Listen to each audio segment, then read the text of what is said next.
வணக்கம். இன்னைக்கு நாம பார்க்க போற ஒரு விஷயம் ரொம்பவே முக்கியமானது.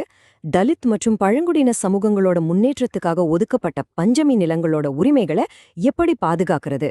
இது வெறும் ஒரு நிலப்பிரச்சனைன்னு மட்டும் பார்க்க முடியாதுங்க. இது ஒரு சமூக நீதிக்கான போராட்டம். இதுக்கு நம்ம கிட்ட என்னென்ன சட்ட பாதுகாப்புகள் இருக்குன்னு நாம இப்போ விளக்கமா பார்க்கலாம்.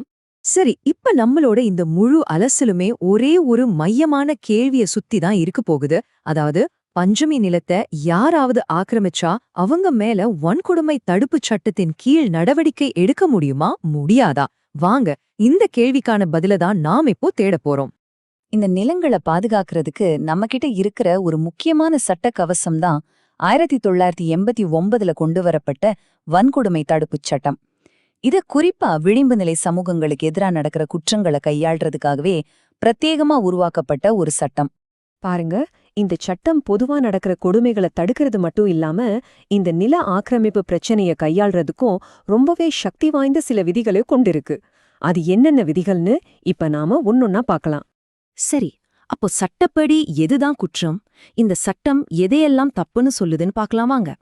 இந்த சட்டத்தோட பிரிவு 3.1 எந்தெந்த செயல்கள் எல்லாம் சட்ட விரோதமானதுன்னு ரொம்ப தெளிவா வரையறுக்குது. இந்த சட்டத்துல ஒரு முக்கியமான அம்சம் என்னன்னா, அது குற்றத்தை எவ்வளவு விரிவா வரையறுக்குதுன்றதுதான். சும்மா நிலத்தை அபகரிக்கிறது மட்டும் தப்பில்ல. ஒருத்தருக்கு ஒதுக்கப்பட்ட நிலத்தை சட்டவிரோதமா வேறொருத்தர் பேருக்கு மாத்துறது, அவங்கள அந்த நிலத்துல இருந்து வெளியேற்றுறது, ஏன் அந்த நிலம் இல்லனா நீர் மேல அவங்களுக்கு இருக்கிற உரிமையில தலையிட்டா கூட அது குற்றம்தான். சரி, தப்பு என்னன்னு சட்டம் சொல்லிருச்சு. அதோட நின்னுடல. ஒருவேளை குற்றம் நிரூபிக்கப்பட்டா அதோட விளைவுகள் என்ன? சட்டம் ரொம்ப தெளிவான, அதே சமயம் கடுமையான தண்டனைகளையும் வரையறுக்குது.